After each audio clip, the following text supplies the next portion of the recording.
David here. We are live with the final edition of Tour of My Library. So this has been 19 episodes. Thank God. Very exciting. And I've been looking for good topic to stream. So let me just do a quick screen share before I get into the last section of my library. And so if you notice on my channel,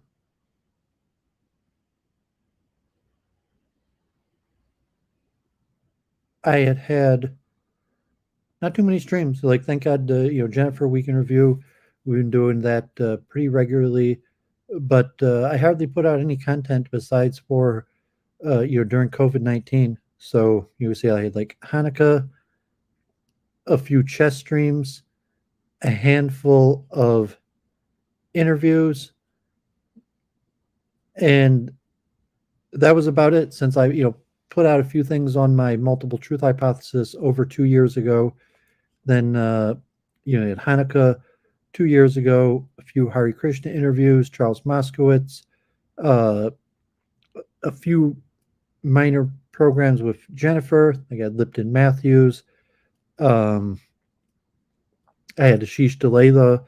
I had Caleb from American Decay, Dr. Bart Junjawala, Wyatt from Defense Politic Asia, and that was within the last year. So Wyatt, Defense Politics Asia, that was my last interview. The Science of Consciousness review with Jennifer, we did 2 episodes.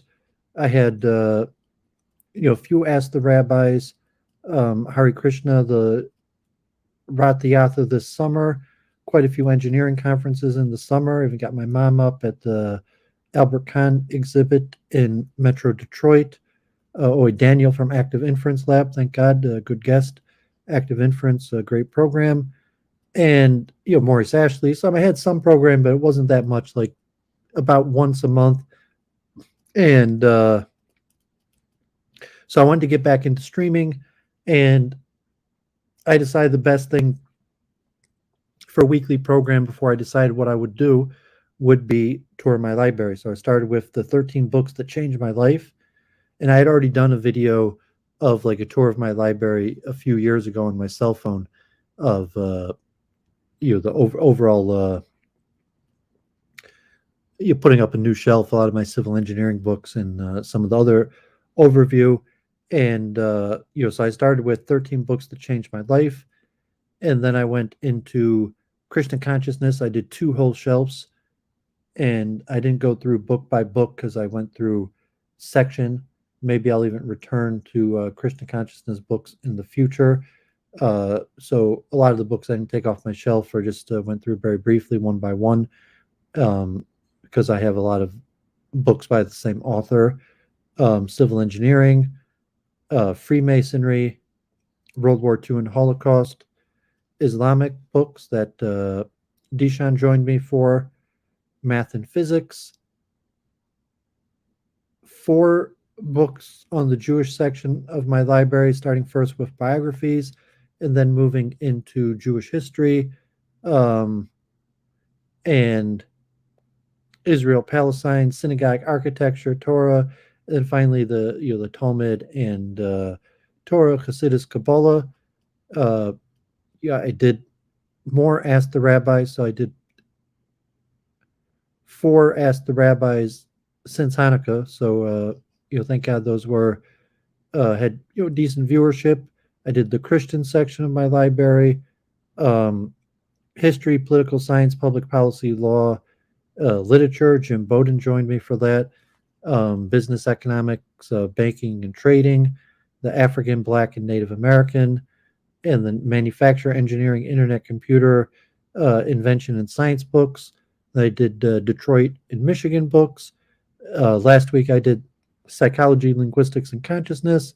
And now here I am finally having finished the tour of my library. So thank God, I feel pretty good about that. Hope regular viewers High tea. You got to set up yourself, high tea. Like you want to book it, book it. Like I don't know the guy, and I'm not sure I'm going to reach out to the guy. So if you know him, book it. And I haven't streamed with John Wolf for a while. We'll see if the Wolf, if you're around. Yeah, I don't mind doing it, but it has to be good programming, so I have to think about it and organize it. So this will be the rest of my books that I have some more books upstairs around the house, or books that I read and I've mentioned over the last few years.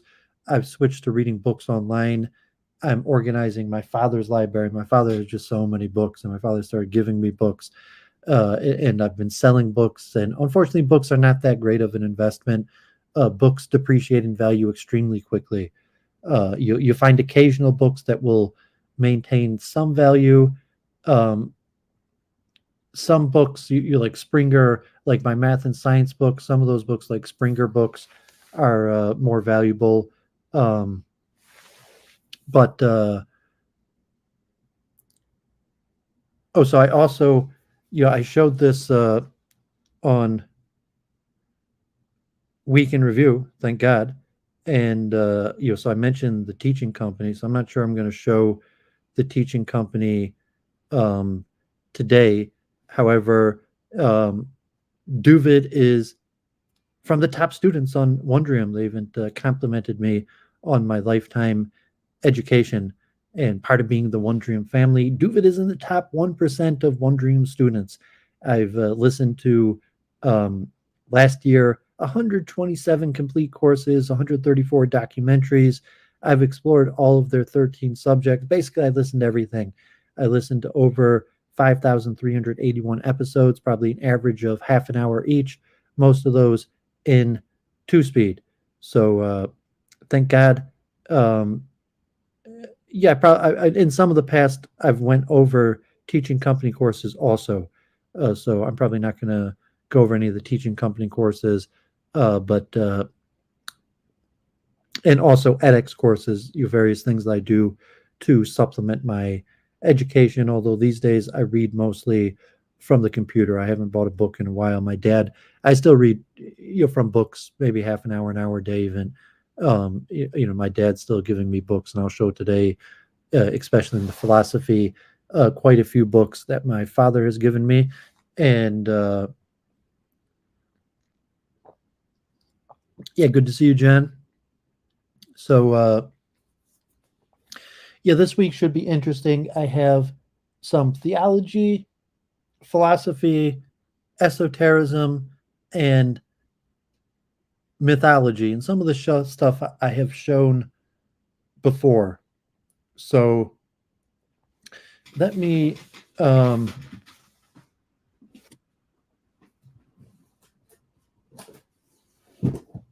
start with the Esoterica. And actually,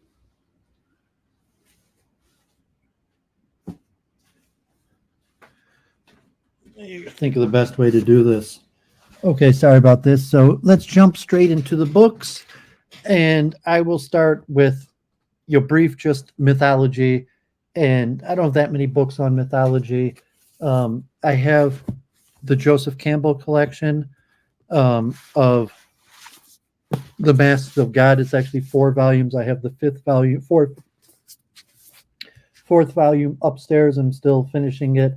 I've been reading it before. I read these before I fell asleep, and I've been reading other stuff. So I've had the 4th volume of Joseph Campbell's The Masks of God, starting with primitive mythology, Oriental mythology, Occidental mythology. Joseph Campbell, one of the forefathers of mythology. Duvid has talked about Joseph Campbell and the monomyth and the hero's journey extensively. I even did the stream on music in the hero's journey, and I mentioned that on Week in Review. We went over the hero's journey in depth. I still might reach out to John David Ebert to see if he'd be a guest on my channel again. Expert on Joseph Campbell, used to work for the Joseph Campbell Foundation. I also have Joseph Campbell, Myths to Live By. And another popular book, either Hamilton, Mythology, classic book, and a super review, Classical Mythology. So, a little bit important connected to religion on just general. A lot of times it focuses on like Roman and Greece mythology, but you'll call like universal theory behind mythology, which a lot of times is connected to paganism. And teaching company, I've listened to all their courses on the various pagan cultures from around the world, but you call like Joseph Campbell, the monomyth, the theory of paganism. So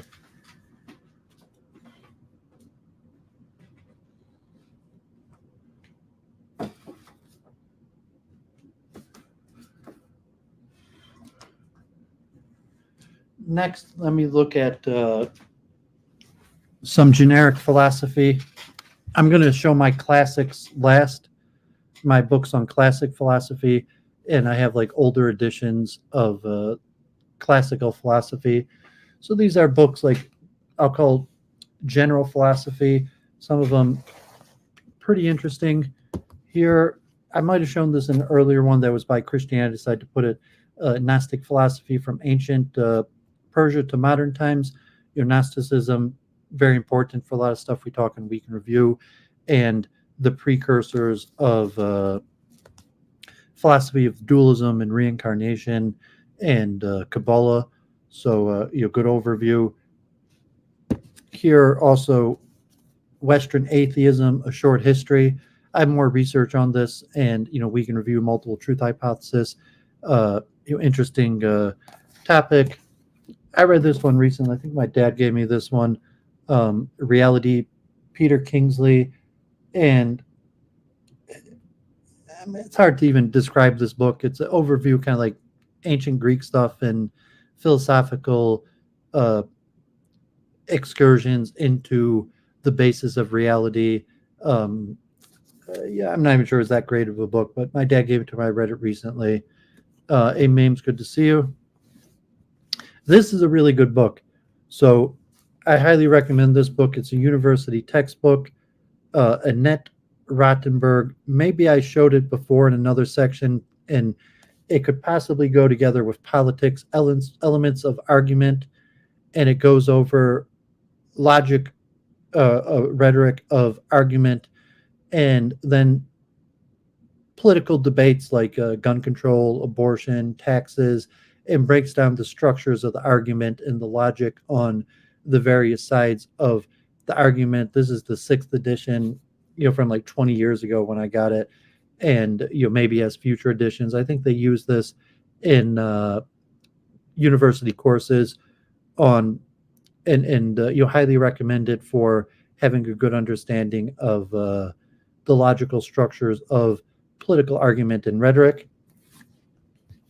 And speaking of rhetoric, Introduction to Rhetorical Theory by Gerald Hauser. And I also read this book like 20 years ago, and very good book, overview of from the Greeks and structure of logic thinking. We'll call it a theoretical perspective of rhetoric. Very important. I even did a stream on my channel, I think, on rhetoric and communication theory. This is also a really good book. I've read a few books online, similar topic, The Demiurge in Ancient Thought, Secondary Gods and Divine Mediators. Duvid's a big fan of the Demiurge. And it has like a Philo type interpretation of Judaism, where you could look at Hashem, Yahweh, the God of the Hebrew prophets, as the Demiurge. And I'll mention when I get to Gurdjieff and Bennet, which I mentioned the books that changed my life and great masters, his writing on the Demiurge. And I've spent a lot of time in the last few years researching the topic, from like Plato and the Timaeus to Platonists and Iambics and the Neoplatonists. And the meaning of the Demiurge changes and means different things to different people.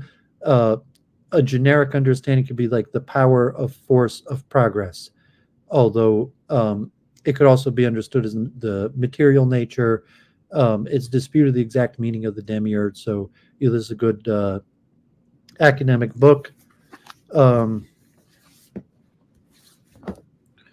Also, kind of basic. I could really put this with politics, but I have it here with my philosophy. It's I have more Locke later. I'll show my section of classics and more. I have earlier print edition books that I'll show at the end. John Locke, Second Treatise on Government, important text. John Locke, father of a lot of things, the scientific method, many schools of philosophy, and also legal theory, government. Here also basic like university textile book, The Thinker's Guide to Evil, Yardi and Arliss. And overall, this has a lot of pictures and history, but good introduction to the philosophy of evil. And my dad gave me this book recently too. I just read this in the last few months. Plato and Platypus Walk into a Bar, Understanding Philosophy Through Jokes. And, God forbid, that's basically where it's at, where a Somali, thanks for tuning in, where it has a bunch of, highbrow humor and using these jokes to explain deeper philosophical concepts.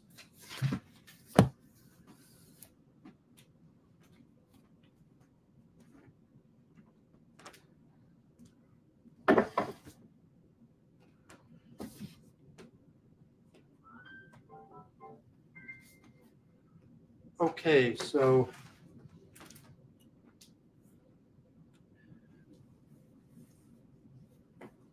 I've shown some of these books before, and I'm going to do my Esoterica section now. And spirituality, I guess,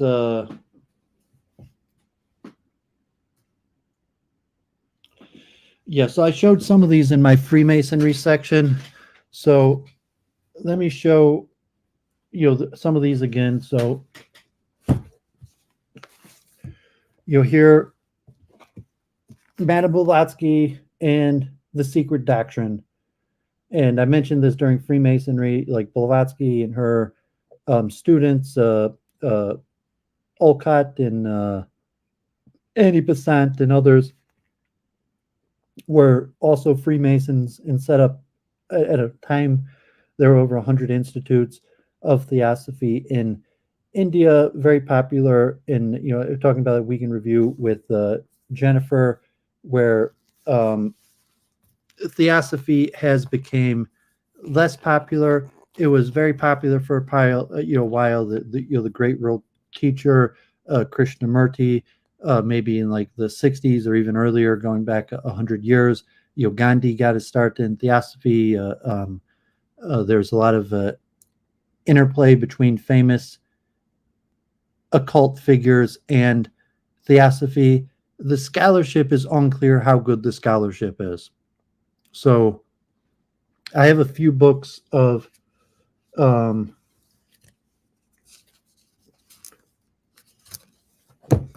Theosophy here.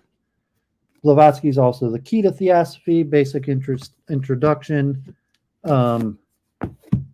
Her other major work, Isis Unveiled, and this abbreviation, Isis Unveiled, is also an extremely large book. And here's another one, Madame Blavatsky's Baboon, A History of the Mystics, Mediums, and Misfits Who Brought Spiritualism to America, specifically focusing on the creation of the Theosophy Society in America, because obviously Madame Blavatsky was Russian and lived in India and then set up Theosophy in the UK, although she did come to America.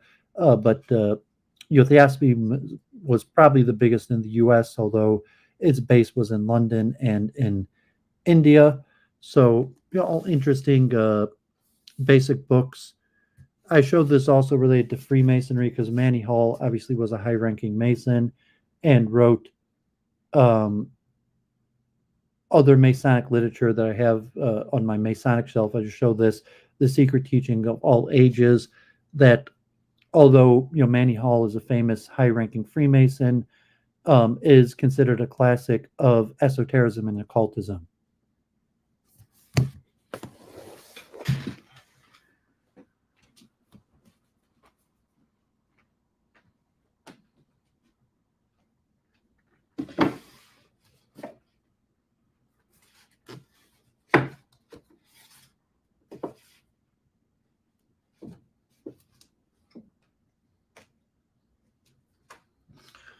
Okay, so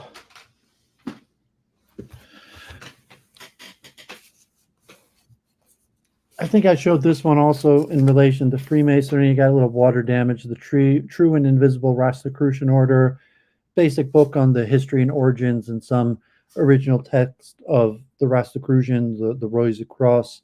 Rosicrucians are still reasonably popular today. And I showed this one also, the Golden Dawn, kind of esoteric, has Freemasonic overviews, a lot of Kabbalah, a little bit like Hebraicism in it.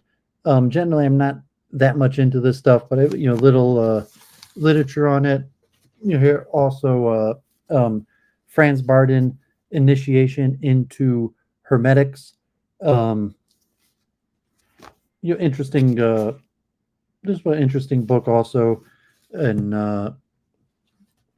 I'll include J. Dyer, Volume 1, Esoteric Hollywood, Sex Cults and Symbols in Film.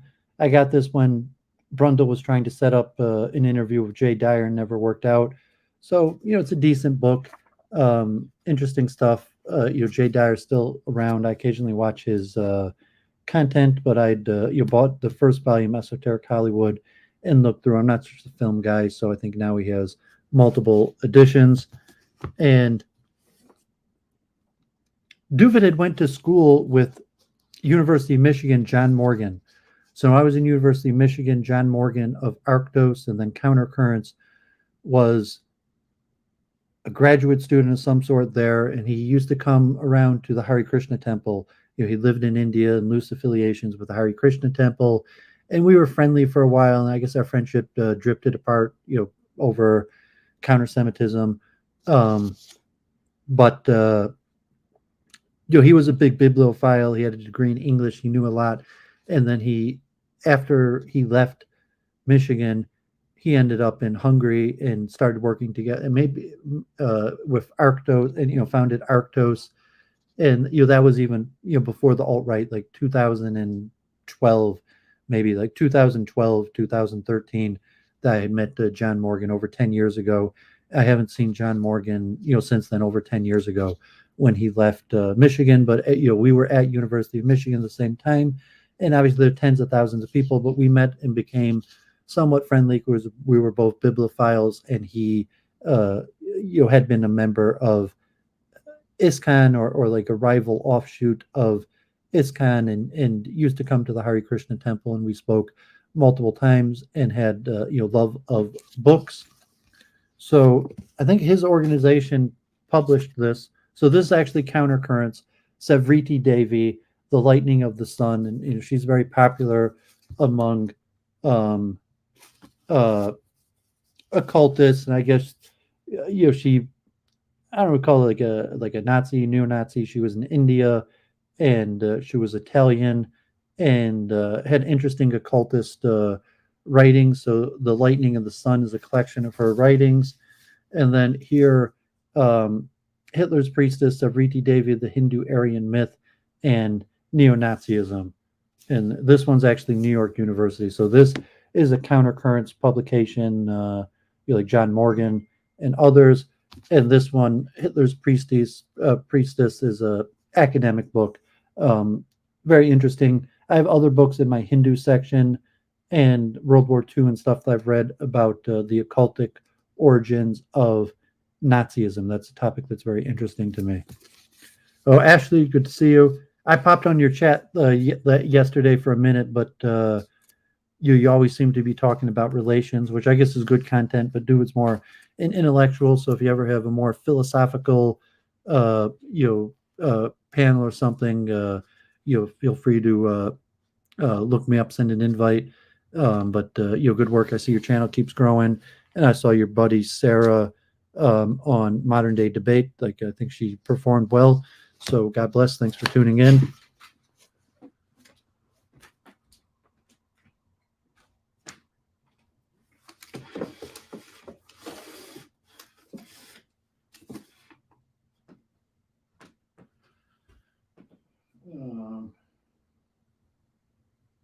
Sorry, 1 second.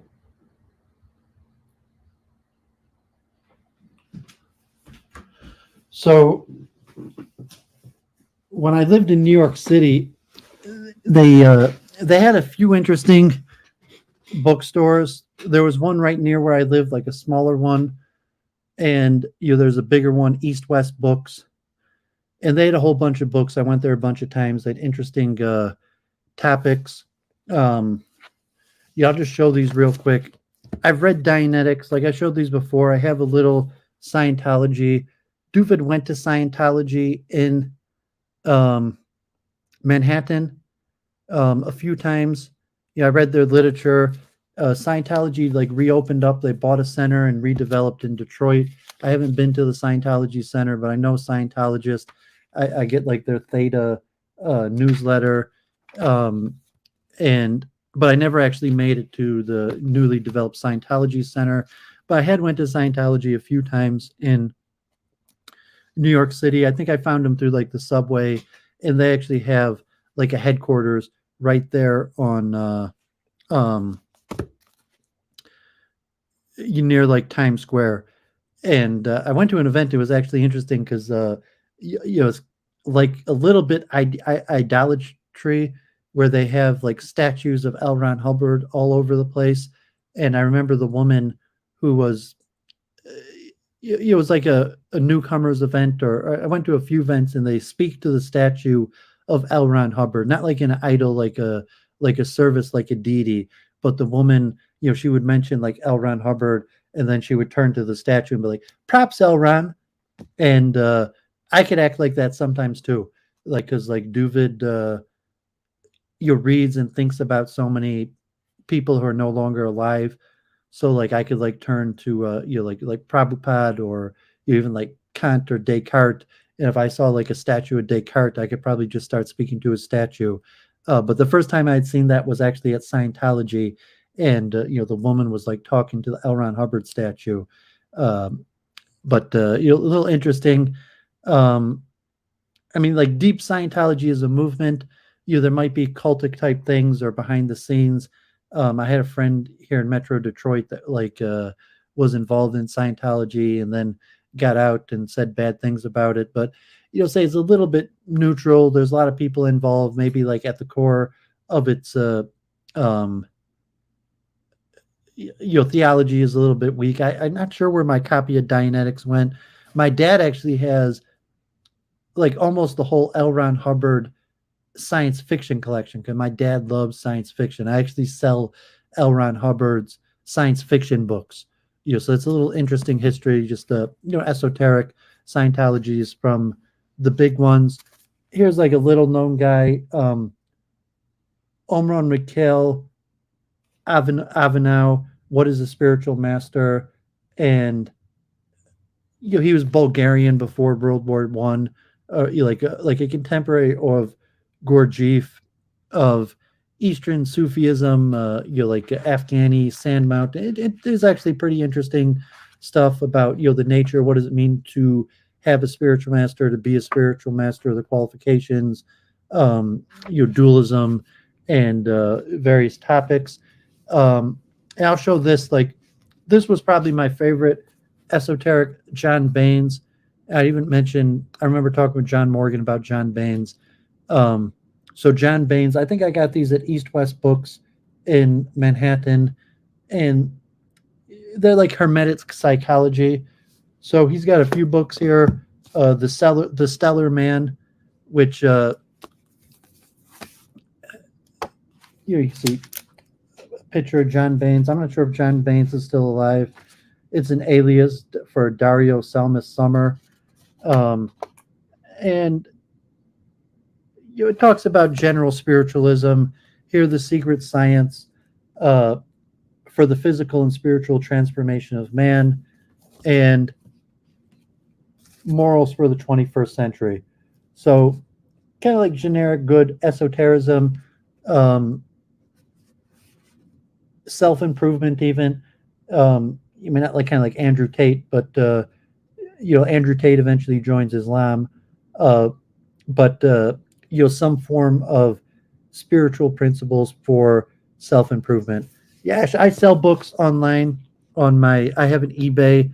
These books are not for sale. These books are my private collection. So my tour of my library show is my private collection as opposed to the books that I have for sale online.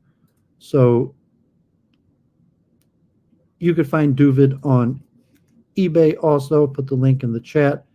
And I sell a whole bunch of stuff online, CDs.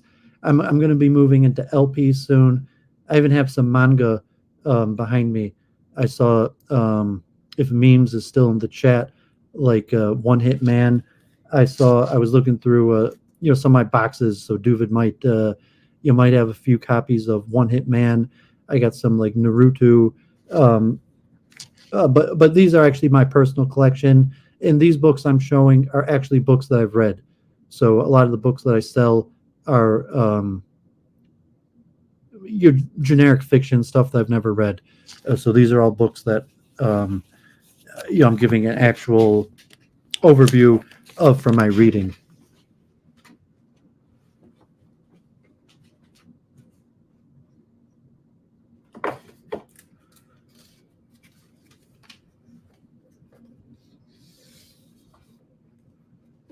Okay, so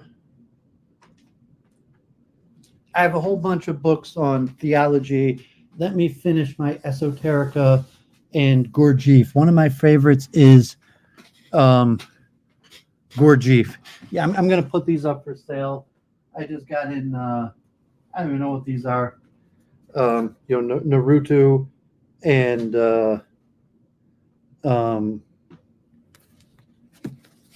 I got a whole. I'm going to put these up for sale. I don't read these, but I sell them.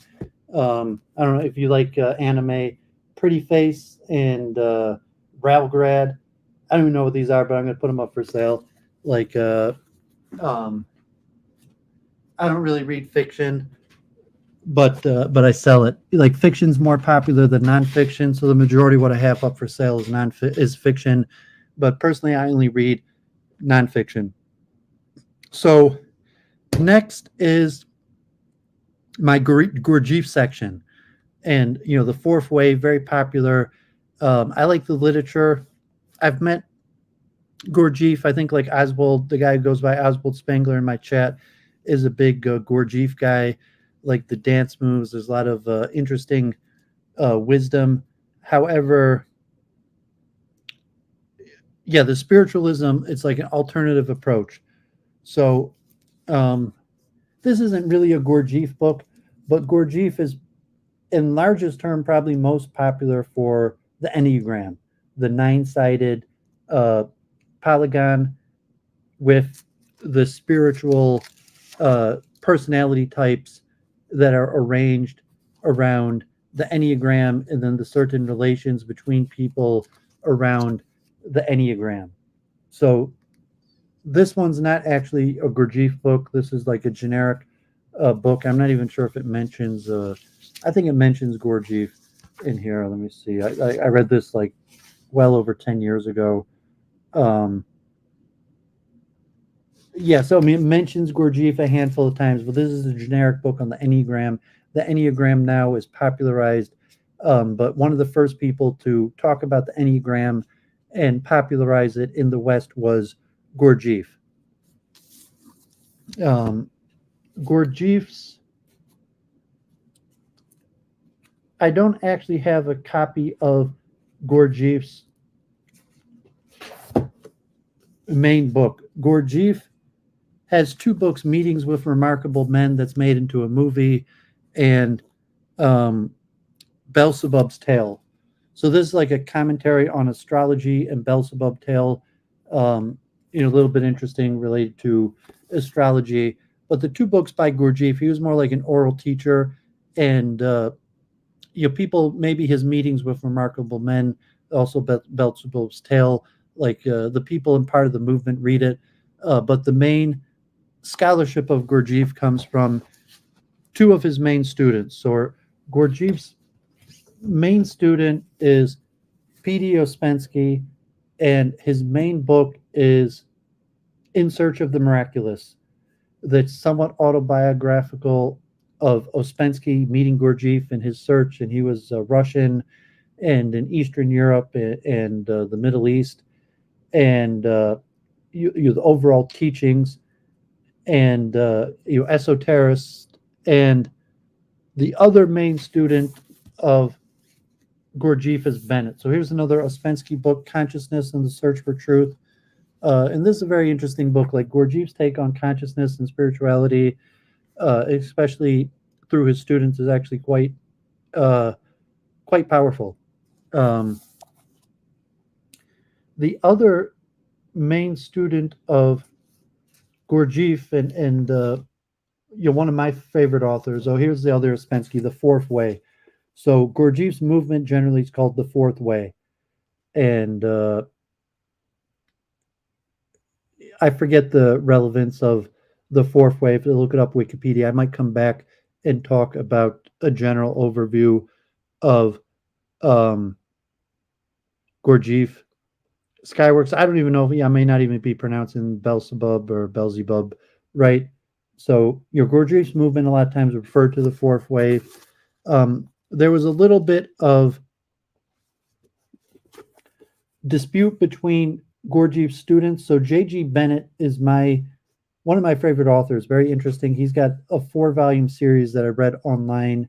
I don't have the Dramatic Universe, but Bennett's like main encyclopedic work of 4 large volumes of Dramatic Universe that talk about like an encyclopedic form of esotericism.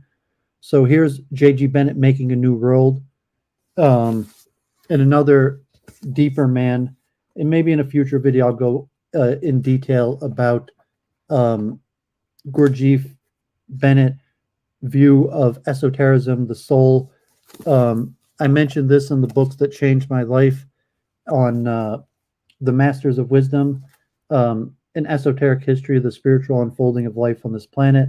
I was very impressed with Bennet and, kind of like an esoterical spiritual approach of the unfolding progression of ideas throughout history as through great masters. And, people who know Gurdjieff, he claimed to have been initiated into this secret society that a lot of scholars are unclear whether such a thing exists or it is ancient or not. Gurdjieff is famous what we call the war against sleep. And he's got his 7 levels of consciousness, where like the 4th level is being awake. And so Gurdjieff, like now we talk about NPCs. And so Gurdjieff like had a full philosophy of consciousness where most people are factually NPCs, and his teachings were designed to get you to the 4th of 7 levels, and that was just being awake. And he said most people are walking asleep and are unaware. Now what we call NPCs, non-participating, like related to computer games. But I mean, Gurdjieff's largely, World War I, 100 years ago. So the terminology that he used was asleep, and he had his 7 levels of progression through consciousness, where the goal was to actualize human potential by becoming fully awake. Here's also an interesting book, Gurdjieff and Orange, Brothers in Elysium. I think Orange was in America and was one of Gurdjieff's favorite students who helped develop the movement. And Gurdjieff was, for a period of time, 100 years ago, was very popular. He had recruited some of the wealthiest, some very wealthy people in Europe, but a lot of famous writers and artists. And he had, he would rent out these huge mansions, and he would put out flyers for dance recitals where he would collect people together, and he would have these reconstructions of what he claimed were these ancient Sufi-like dances. You could watch The Meeting with Remarkable Men to learn a little bit about it. Or Gurdjieff societies are still relatively popular. You could probably find a Gurdjieff society in any major city. And one of the things that they would do would be conducting these dances. But he had intellectuals, he had wealthy students. He was also like, he wasn't necessarily a renunciate. He was his own businessman.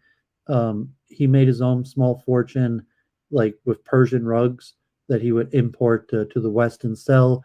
And he liked money. Like he liked recruiting wealthy followers and getting them to donate large sums of money, which he would specifically do would to be like buy these extravagant mansions and get people to come out to recruit him to, so to say, his Gurdjieff cults that are still in some extent to existence today, although it was more popular. I think, Oswald Spengler was telling me some interesting stuff. And possibly there's offshoot movements today of like neo-Gurdjieffians, even in like Silicon Valley, in various places, we'll call like neo-Gurdjieffians. And Duvid learned about Gurdjieff from a Hasidic Kabbalist who I believe is actually still alive, but he was already in his 50s when I came to Borough Park, so now he'd be in his 70s, and he had been in Haight-Ashbury's. He ran away from home. He was a Satmar Chassid, and he ran away from home and ended up in California in the late 60s in Haight-Ashbury with like Shlomo Carlebach and the Prabhupada and the Hare Krishnas, but he ended up joining a local Gurdjieff cult that was ran by a half-Jew named Horn. So anyone who knows Gurdjieff, Horn outside of Haight-Ashbury in California was a half-Jew, and he was part of their compound for a few months, and he used to tell me about Gurdjieff. But Gurdjieff's pretty well known, so you can see I have quite a few books. Here's another Pierre Banas, The Magic Language of the Fourth Way, Awakening the Power of the Word. Also nice overview. And I haven't looked at these books for over 10 years. But there was a period of time where I was very interested in Gurdjieff, and I wouldn't necessarily recommend joining a Gurdjieff movement, but there's definitely wisdom in the book, specifically J.G. Bennet. Like In Search for the Miraculous is, I would say, a classic of esotericism. Like anyone who's into esotericism, definitely, you could check out Peter Ouspensky's In Search of the Miraculous, and I don't know if I'd say this is like one of the greatest books ever, but this book definitely had a huge impact on me, just the time I read it and the expanding of my mind and an understanding of like the potential of scholarship. So when I had read this book, I had probably read hundreds of books, and but when I saw Bennet, like he knew a lot. He knew a lot about a lot, and he talked about the progression of the demiurge and progress throughout history. He knew countless details about biographical figures from every generation, and just information, geology, ecology, zoology, evolution, religion, esotericism, and was weaving like a common theme of the progression through where, saying that there's a progress of esotericism from generation to generation that's put forward through great masters, and then to hypothetically weave who these great masters were. So I'd read a lot of Judeo books at the time, and Judeo books just focus on rabbis and Jews. So this was like one of the first books that focused on the larger picture of esotericism, and just showed me the power of the potential of scholarship. And now Duvid's read thousands of books and knows huge amounts of information of people from every generation. And so this book, Bennett's Masters of Wisdom, was a huge influence on my thinking.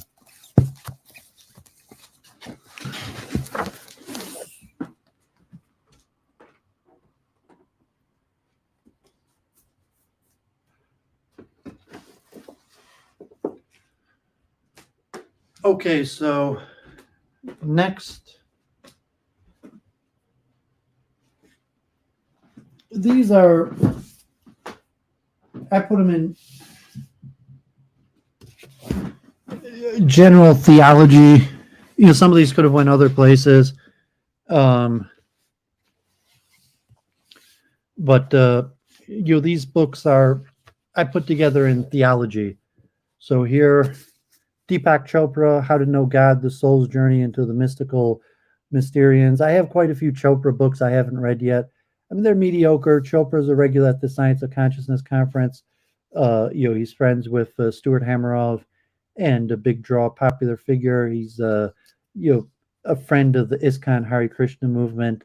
But his books are somewhat just mediocre. But I put them in general theology. Here, God and Nature, historical essays on the encounter between Christianity and science. And it's a very interesting, subject. I've talked a lot about the history of science, and that's probably after I'm finished with the tour of my library, we'll be dealing more with the history of science. But here's encounters between Christianity and science, and important. Everyone knows like Galileo and Pope Urban, and various issues. But to some extent, Christianity and science arose together hand in hand. Here, this might have been a textbook from a course I took at Stony Brook. God anthology from ancient times till modern, Augustine to Martin Buber, and just essays on various topics, arguments for God's existence, nature of religion, but deep focus on the various philosophical arguments for God's existence. Here's another book. I have a lot of these Scott Attram's book.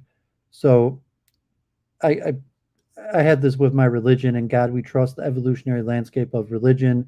I mentioned I think I have all of Scott Attram's, but I don't know all of them, but I have like 3 or 4 Scott Attram's books. And, this I mentioned last week, a book that I'd read in high school had a big influence on me was Julian Jaynes' The Bicameral Mind. So this is, similar to The Bicameral Mind, but a slightly different thesis. Hey, Gerard, thanks for tuning in. Yeah, glad to catch you last night on Danny Adam Green. Jennifer, always good to see you. Thanks for tuning in. Buber is a very well-known author. Who are you referring to? Greg Kuki? Oh, you mean Deepak Chopra and Greg Kuki? I'm not sure if I've seen that. Like I thought Deepak Chopra did very good arguing against atheism, in terms I thought he did very good against Dawkins, and the Hindu arguments for theism were very strong. And when I argued against John Francis Garepi, I'd copied some arguments from Deepak Chopra, but I'm not really a Deepak Chopra follower. So if he debated just with a Christian, I didn't follow that. I only saw his programs with the Science of Consciousness Conference and a few of his debates against evolution and atheism. So I mean, I know T-Jump used to joke about the origin, calling Jennifer T-Pack Jennifer or something like that. But no, I'm not a big Chopra fan. I have a few of his books more that my dad gave me, and I haven't even read them. This is an interesting book, The Theological Origins of Modernity, Michael Allen Gillespie. I read this in the last few years, and an interesting topic in general, the origins of modernity, but specifically the theological roots. And it's something that we've been talking about intensely on Week in Review with the rise of science and philosophy and Descartes. So, important to know your classics and how your classics connect to modernity. Like I said, the Gurdjieff, the great men of wisdom, and to know enough about history. That's why I'm always harping on Jennifer and Week in Review, to have a unified theme from ancient times till today in the progression of ideas. So that's one of my favorite topics, and you really have to be a big scholar. So I said when I first read J.G. Bennet, I had really studied Judaism, and I knew, after years of Judaism, I knew enough about Judaism to connect the origins from ancient times till today. From 10 generations from Adam to Noah, 10 generations from Noah to Abraham, 10 generations from Abraham to Moses, 10 generations from Moses to King David, and from King David to the destruction of the temple, the rebuilding of the temple, the Second Temple period, and what I covered yesterday, the various eras of Judaism into your modern age. And a lot of times they're split up with like 500-year periods. And then even to know enough of the main generations and who are the leaders of various generations. Like when you study the Talmud and you have like, Rev Ashi and Rev Huna, Rev Gamaliel, and Reish Lakish or Hillel and Shammai, to know each generation and the major figures. So, after like 5 years of serious Judaic studies, I had a pretty good feel for thousands of years, like, for biblical history, the full gamut of the, close to 6,000 years of Jewish history. But, when you start talking about the whole Western canon, the names become so much more, even just science.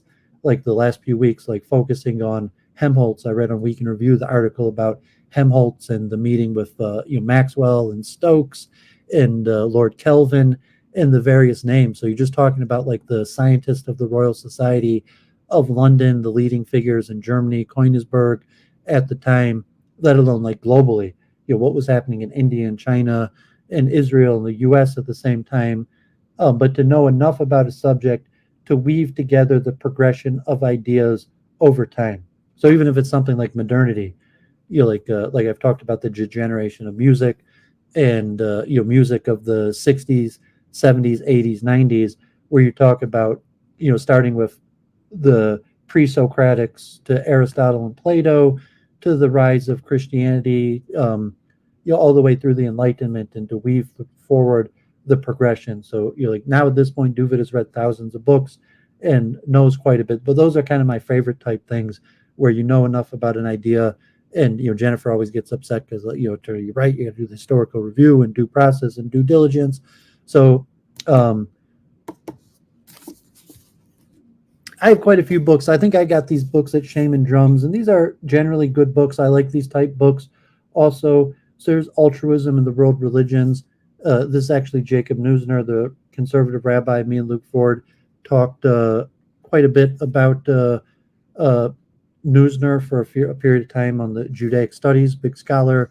Neusner wrote like hundreds of books. Jacob Neusner's written like more books than anyone else in the history of the world. Luke Ford's actually, I think, was friends with his daughter. But this is a compilation talking about altruism and various world religions. Interfaith, one of my favorite subjects, a subject I also want to return to. Here also another Shaman Drum books I mentioned in the past, the famous bookstore in Ann Arbor, Michigan by University of Michigan that went out of business, and Duvid bought hundreds and hundreds of books off of them. And so here's Taking Responsibility, Comparative Perspectives. What does it mean to take responsibility from various religious perspectives? And another one, The Hope of Liberation in World Religions. So all very good topics. Like I was mentioning of, like the multiple truth hypothesis of, 1 second, Jennifer, I'll check the chat. The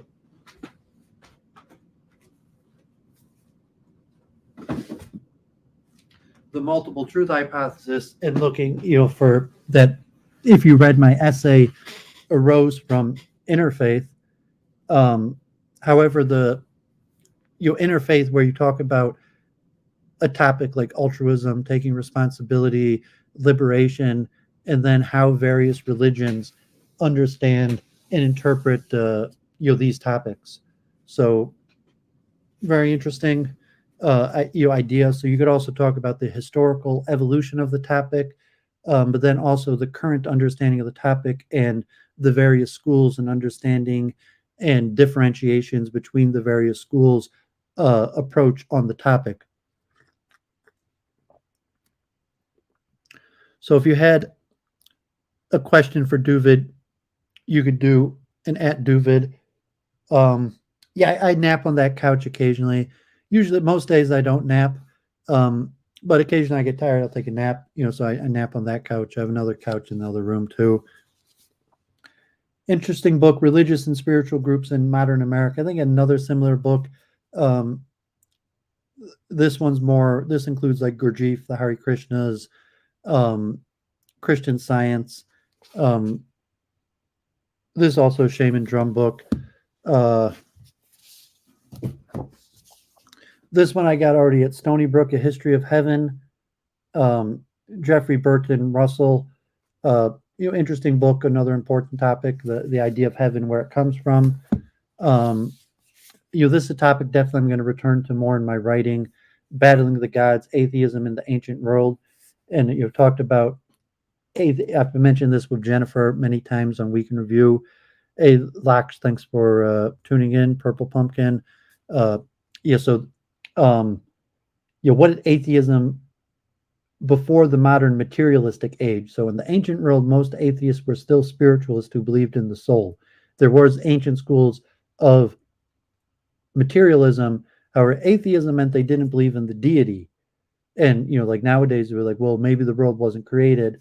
And actually, Renault, who was on Week in Review, was saying that T-Jump possibly is turning to this way, where I say, well, there could be a spiritual world without a God or without a creator, and there could be a spiritual world without a force that you could pray to that could interact and change it. And so this is an important book, just a nice overview of atheism in the ancient world, Battling the Gods by Whitmarsh. Another one. Do I have 2 copies of this book? 1 second.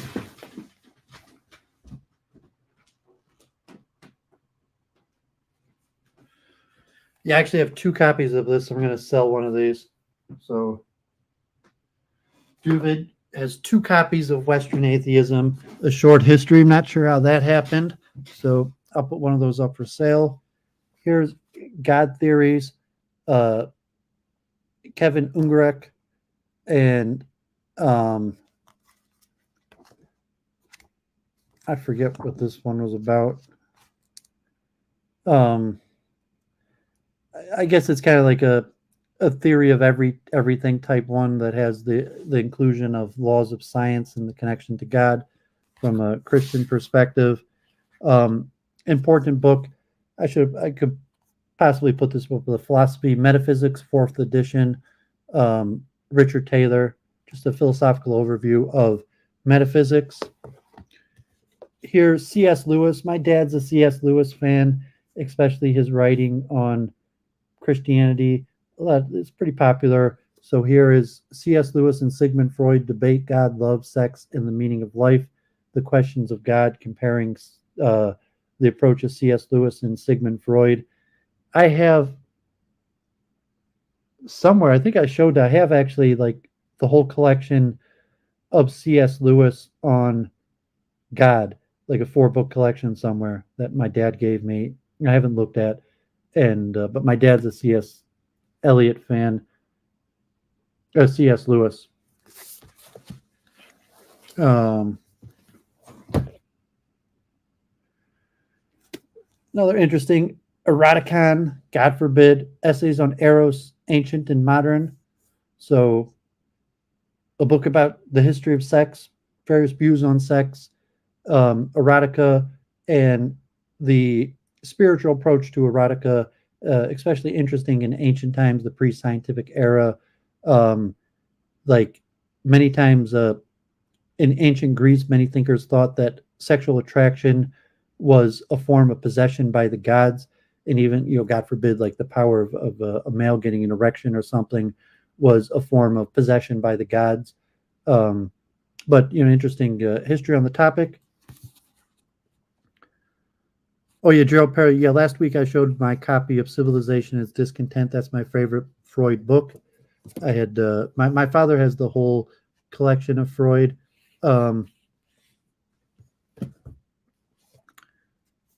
This one's actually signed by the author, Stony Brook, Divinely Inspired Spiritual Awakening of the Soul.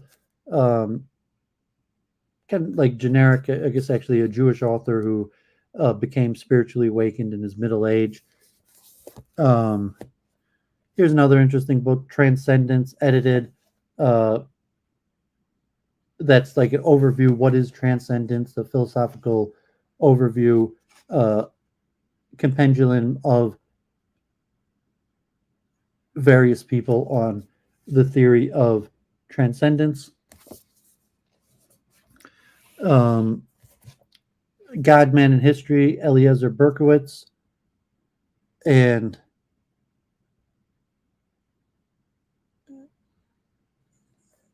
maybe I should have put this with my Jewish books, but it has it tries to be more generic of your overview of the philosophy of God, the connection to classical philosophical problem, but more Judaic perspective. Um, this was an interesting book. A Man of Misconceptions, The Life of the Eccentric in the Age of Change by John Classy. And it is the story of um, Athanasius Kircher, who had a museum in the 17th century. He's a contemporary of Descartes, a little bit before the rise of science and Galileo. He's within the church. He has a huge collection, encyclopedic knowledge of esotericism. And today he's remembered largely for being wrong almost about everything. But he thought about everything. He had theories about everything. He wrote about everything. He was one of, he was one of the first like modern museum creators, and as a precursor to Descartes, and had correspondence with Descartes. So my father gave me this book, Athanasius Kircher. So an interesting character in history. Before the rise of modern science, where you had church thinkers who had kind of like esoteric theories about everything and thought about everything and tried to systematize everything. But from a modern perspective, got most of it wrong. Here, Fire in the Mind, Science, Faith, and the Search for Order, George Johnson. This is more philosophical about the theory of higher order rules, laws that govern the universe, comparing laws of science and laws of theology. Another Deepak Chopra, The Seven Spiritual Laws of Success. And I think my dad gave me this book recently, also Pro Evolution Guide for the Age of Joy. And it's more kind of generic meaning of life, quasi-spirituality type stuff. Okay, so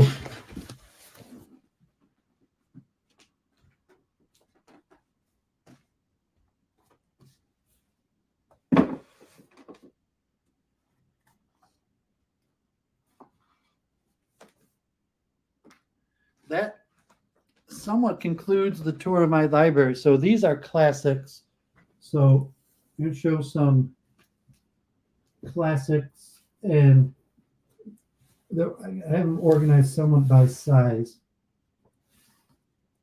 So my dad, almost all of these books were given to me by my dad in the last few years. So thank God to my dad for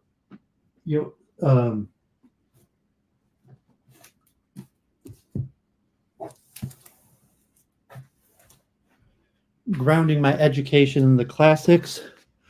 And a lot of these are older editions. Like they're not super valuable, like old, like a lot of them are modern library.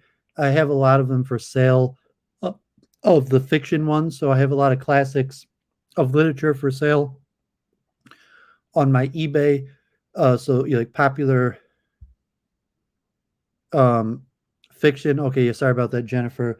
So these are classics of the Western tradition, and a lot of them are from older printers. Some of these are more valuable, not like super valuable, but like $10, $20, as opposed to a lot of books are worth nothing, like the older modern library books. But I've kept them because they're called classics of the Western tradition. They're not all philosophy, but the majority of them are philosophy. No, I've never been to the Rhetoric Museum in Manhattan. So I'll have to look into that at a different time. So here's modern library, Darwin's The Origins of Species and the Descent of Man in one volume.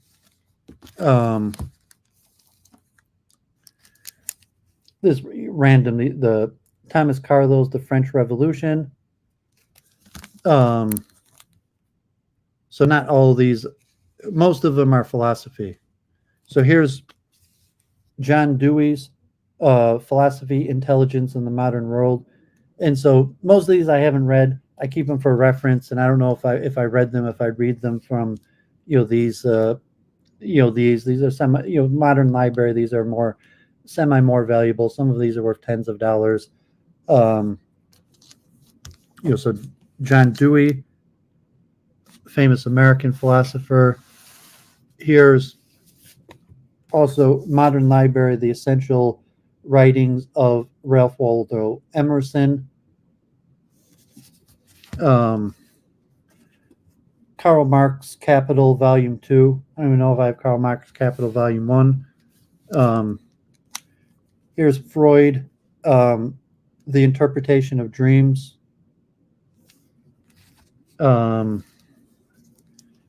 The Wisdom of Confucius. And the basic writings of Nietzsche. So all these I keep for reference.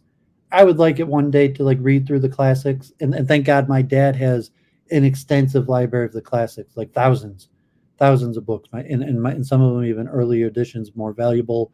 And most of these were given to me by my dad. But it's good to have the classics. So I have on the shelf the classics. Occasionally I look at them for reference. Hopefully, God willing, one day I would have time to read through and be knowledgeable of the classics.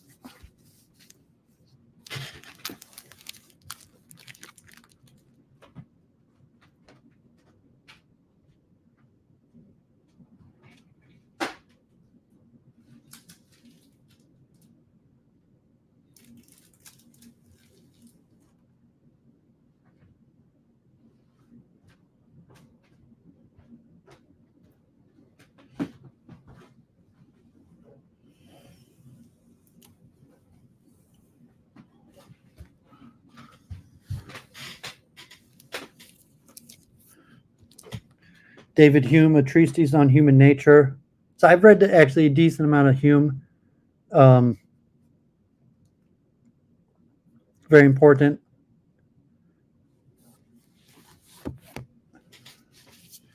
I showed this before, like Adam Smith, The Wealth of Nations.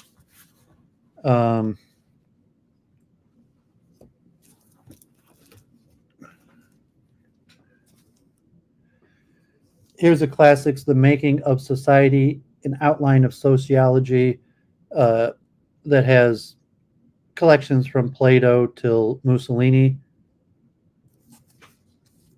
Also, older book, modern classic library.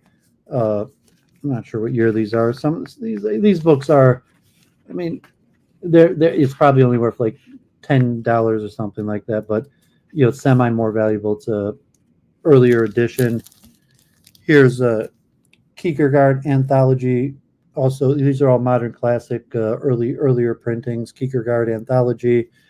The basic works of Cicero. Always, read your Cicero, your Rhetoric, and I mentioned earlier thoughts on memory. There's a lot of interesting wisdom in Cicero. William James, The Variety of Religious Experience, classic. I have read this one.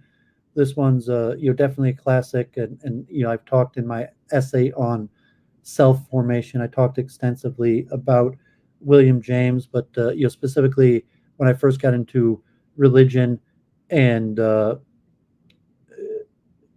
even the Jewish literature quotes William James, one of the founders of modern psychology, and specifically very interested in the varieties of religious experience.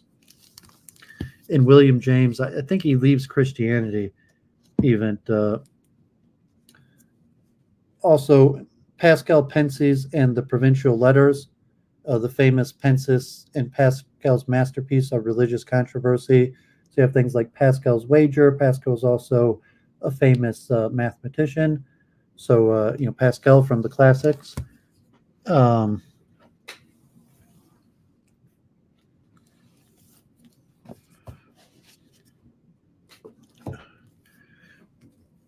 St. Thomas Aquinas introduction, and Thomas Aquinas has like tens of volumes of books. There, it was a prolific writer. So there's just the introduction to Thomas Aquinas. Francis Bacon, Selected Writings. Francis Bacon, one of the fathers of the modern scientific method, a prolific thinker, very important on the development, contemporary with Descartes. Newton based a lot of his ideas off of Francis Bacon. Hey, Lauren, thanks for tuning in. Yeah, you got to go with the classics. I say, like, I don't read enough of the classics, and thank God, like, I had a good dad, and my dad always had the classics on the shelf, and the importance of the classics. And I try, as I try to increase my scholarship, I read more books on subjects, secondary literature. But the more I get into a topic, the more I get to the actual topic. So here, the philosophy of Kant, Modern Library, and another one, philosophy of Kant, moral and political writings. So Kant, one of the more important, I was saying, in terms of science. Descartes has a huge influence on Newton, and then Kant has a huge influence on the second canonization around the conservation of work with like Helmholtz and Maxwell that I was talking about in Week in Review.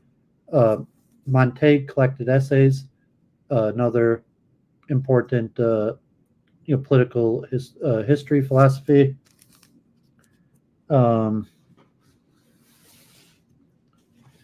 And a few more of the classics here. So John Stuart Mill on Liberty and Other Essays. Ancient Greek Before Philosophy, Compendium of Pre-Socratic Thought, The Shaping of the Modern Mind. Also, ancient philosophy. I have two copies of this. This is an older edition.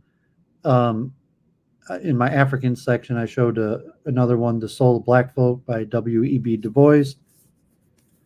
Here's Ethics by Noel Smith. Thomas Hobbes, Human Nature and De Corpore Politico. Hobbes definitely foundation of the West, not only the scientific method, but modern politics. And another basic selections from Emerson. So that's the end of Duvid's tour of my library. So I'll put the link in the chat if anyone wants to hop on and chat a few minutes. I'll try to discuss what I'm going to plan on doing next.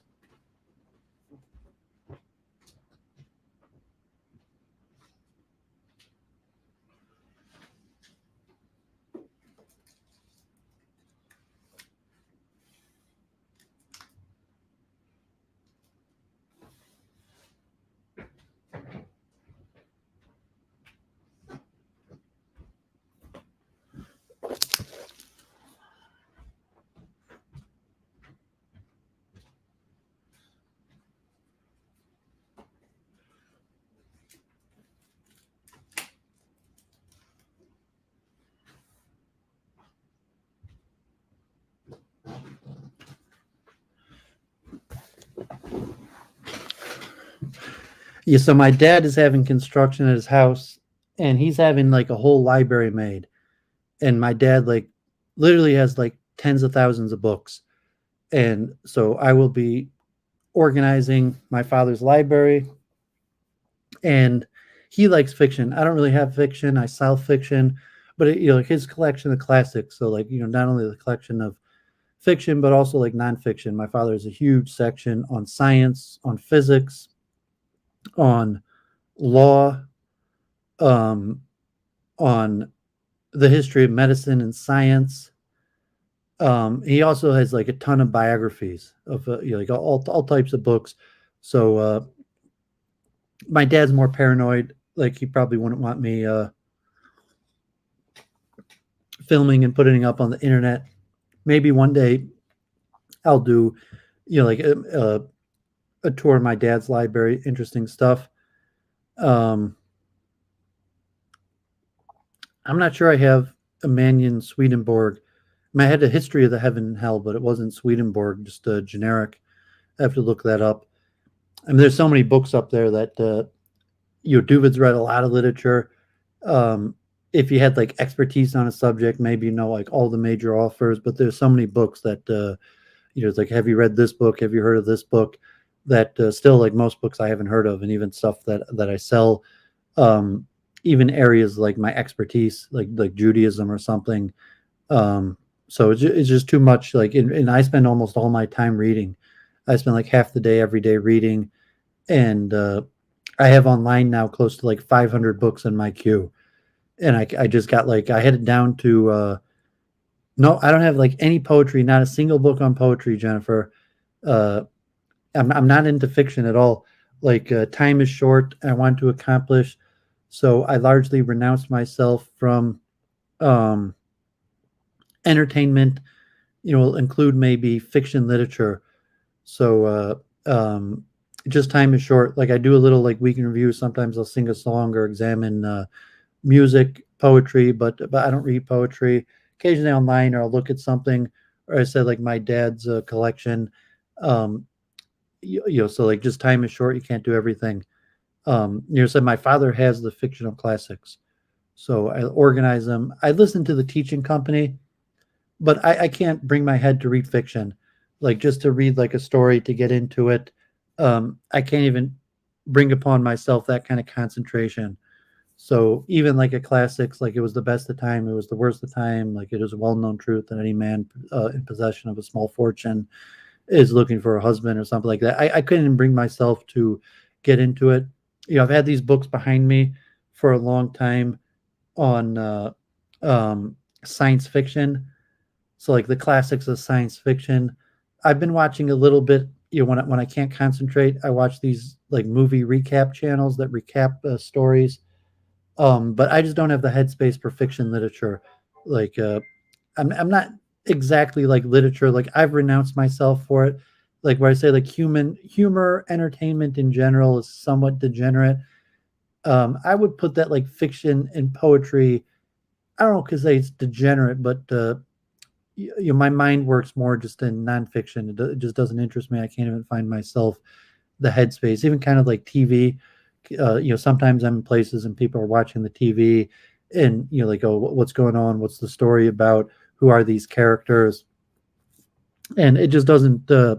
It can't occupy my mind, and my mind is already like overload full. Like there's so many things I'm trying to understand and accomplish, and we'll see what I do next on my programming. But so if you like fiction, I sell fiction, good prices, and I have knowledge of the classics, because I listen to the great courses. I've listened to all the great courses on literature, so I have some familiar. I mean, like relatively, I'm pretty educated, probably more than most people. I know, you know, uh, the great authors, what their novels are about. I used to like the Godword podcast, so I never read a single book on the Godword podcast. Um, but I did listen to them. Like there is value to fiction, um, but like time is limited, so I largely, without a vow, renounce myself from um, fiction. And yeah, I mean, Jennifer, props for not watching TV. The rabbis were very against television. Um, yeah, so let me just talk briefly about what I plan on doing next. Um, I want to keep on streaming weekly, and I think I'm going to go more straight into areas of research related to the multiple truth hypothesis, and it'll be similar to what I'm doing on Week in Review, where I'm going to do an overview of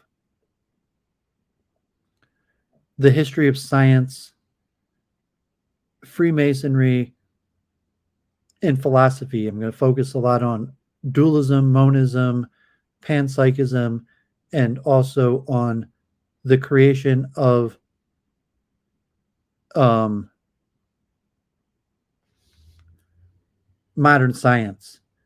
and in relationship to the multiple truth hypothesis, and hopefully I'll tie in some esoteric stuff in relationship to the history of science, but it'll probably be a focus.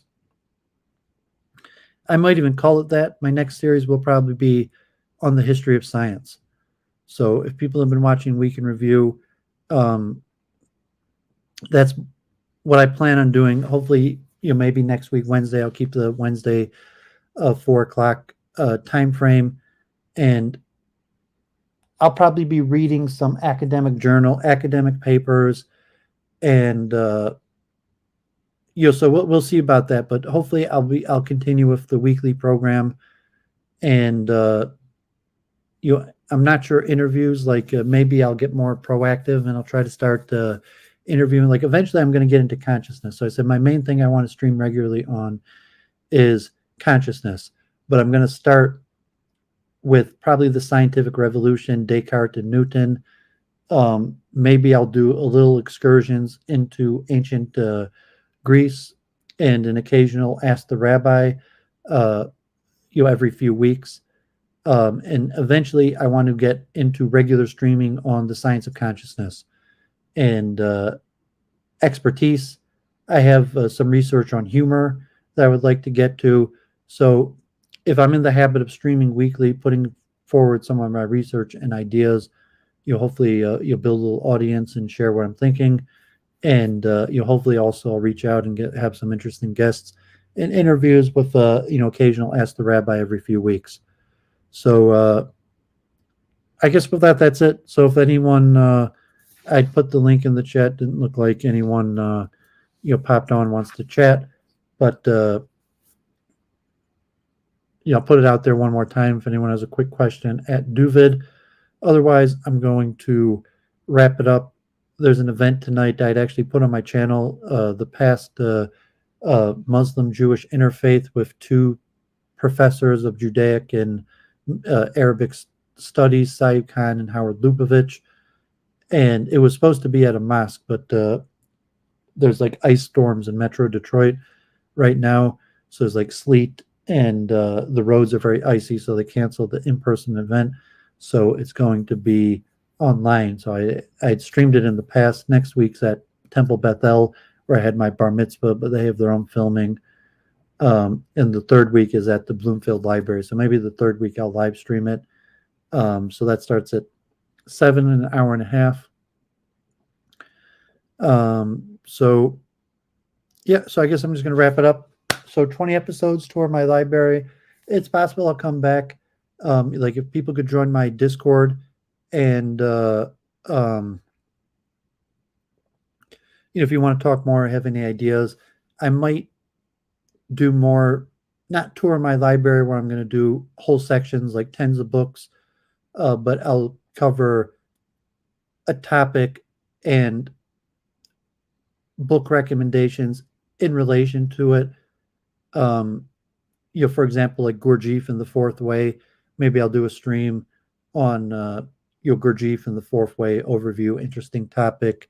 Maybe I'll return to Judaic topics or Hindu topics or various things, consciousness philosophy, where I'll try to make it in terms of tour my library book recommendation. So Uni, first time I think I've seen you in my chat. Nice avatar. So Lambie, Lauren, Jennifer, you always appreciate you tuning in. Skyworks still there. Shivites, John, Memes, Gerald, appreciate tuning in. And reach out and we'll see you again. God bless. Have a great night. Thanks for tuning in.